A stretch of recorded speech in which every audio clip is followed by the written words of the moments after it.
On the left. How are you feeling after that foul up in the fourth quarter? I'll be all right. Excuse me. It was, I got caught underneath Al. Obviously, be some pain, but I'll be all right. Figure out how it feels tomorrow and get ready for Friday. Huh? Same thing I did in Denver or against Boston in the regular season, but I'll be not as bad. Anthony on the right. So foot sprain, essentially. That's what it felt like, and then I'll see how it responds. So not much other to say. I don't feel like I'll miss a game, though, so take advantage of these next 48 hours to get ready. Marcus Thompson, The Athletic. Steph, you were getting kind of a lot of the shots you won third quarter. What changed in the fourth, and how were they able to slow you guys down? We had some unforced turnovers the first couple of possessions of the fourth, and that obviously led to them getting some easy buckets, extending the lead a little bit. We settled down a little, I think, a little bit after that and got some good shots. They tried to send a little bit more attention to our pick and rolls. I think we could slow down just a little bit and try to find the right matchups. But that first 2 or 3 minutes kind of set the tone for the rest of the fourth. It gave them a little bit of a cushion. And we had a hard time, responding after that. So between the first 3 minutes of the fourth and the first 12 minutes of the game, that was pretty much it. Back left. Steph Curry, The Athletic. Draymond did say in the pile that he heard you screaming. Was it just a lot of pain there? And how scary was that? Yeah, he's a big body, obviously. I haven't seen the play, so I don't know if it could have been avoided or not. But I was in that situation with Marcus back in the Bay, and you just want to get your foot out of there. That was all I was trying to do at that point, knowing the position I was in. But like I said, it's not as, for what I feel like, it's not as bad. So hopefully it responds well over the next 2 days. Question on the right. Dan Feldman, NBC Sports. When Robert Williams is out there, how much does that affect what shots you can take, what passes you can make? I mean, we've in our game plan, we've talked about just being aware of where he is, because especially depending on who he's guarding, he can kind of come out of nowhere. There was a play early in the fourth. I got by Grant Williams. I thought I had a daylight to get a shot up, and you underestimate how athletic he was and how much he could bother that shot. So there are situations where we can use that to our advantage, because he's going to be aggressive. He's going to keep trying to make plays on the ball. You got to be aware of where he is, because that's what he does for them on that end of the floor. Is that something you have to feel out game by game with his health, how much he can do and what you can do against it? No, it was after the first game. You kind of got to feel, and then it's just a matter of can you execute or not, and can you make the right decisions every single time. It's a bang-bang play, whether you're looking to get a shot off the rim or you got to swing it, because he's showing his length. David in the middle.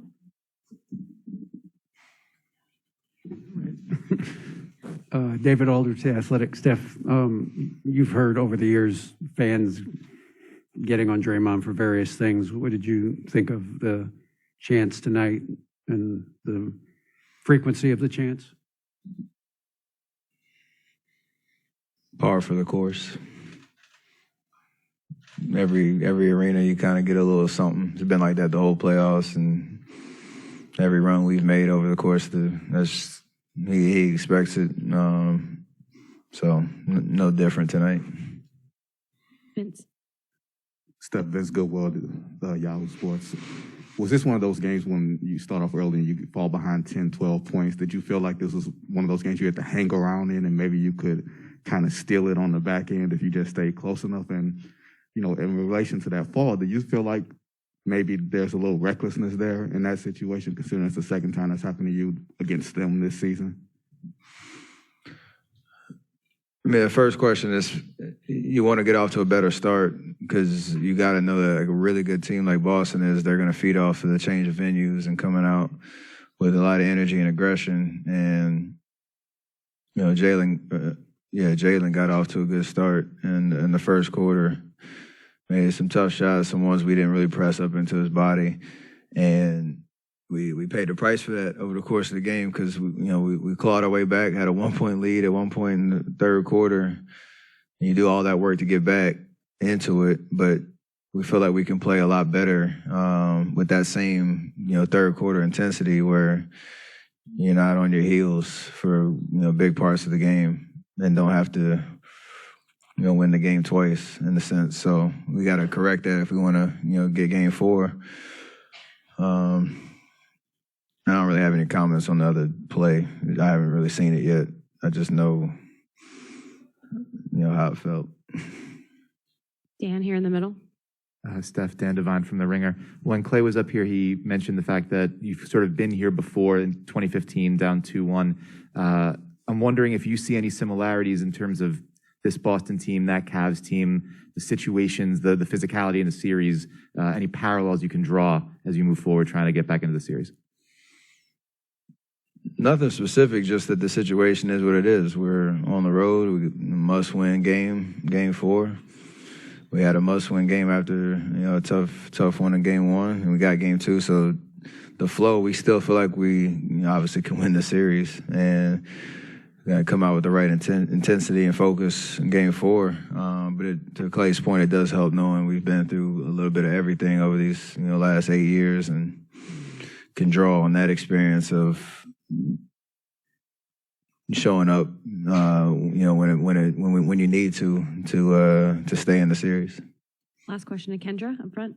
Do you remember the last time you had just one free throw in a game? And did tonight's Celtics defense on you feel the same level of physical and just in tightness as it had through the first 2 games, or different or more?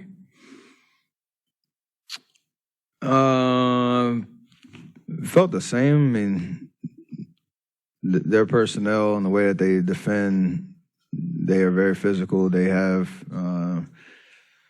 a way of, obviously with Marcus on the ball, he's pretty aggressive. Robert and behind the play, and they got usually a lot of length and size on the wings. I don't know why it was only one free throw. I felt like there were a couple possessions that could have, or plays that could have gone my way. It is hard to understand the flow of the game based on some of the, the calls that went my way, where I have 4, and you're having to defend a certain way because you want to stay on the floor and not allow that to impact the game. But you still got to find a way to be effective no matter how the game is being called. And it's a good lesson to learn for next game. Thanks, Steph.